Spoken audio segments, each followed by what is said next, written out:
Russell Scott here, Business Time Lord, for this number one top time saving tip. The first most important lesson you've got to learn if you want more time.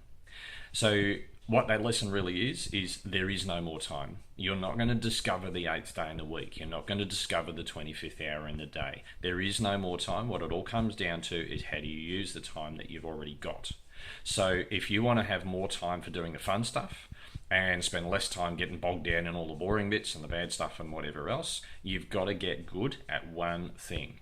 And that one thing is, what do you say no to? So how do you do that? Well, there's 3 simple steps that you've got to get good at or better at. First one is have some clear criteria so that you're saying no to the right things. And so you're not going to have really good clients come along, you say no to them because you're too busy and you're going to lose them. What you're going to be saying no to is the poor clients, the ones that maybe they don't value what you're doing so much, the ones who maybe you don't make so much money from or whatever else. And that all makes room for you to be able to have lots more time for the work that you do want to be doing, the things outside of work that you do want to be doing, and so on. The second thing is you've got to measure. You keep track of where your money is spent, you've got to keep track of where your time is spent. So it's pretty simple.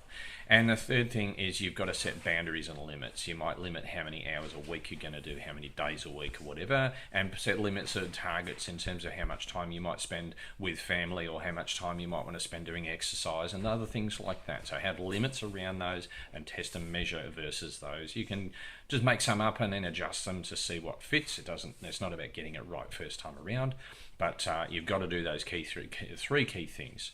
Have criteria, measure where your time is being spent, and have boundaries about the time.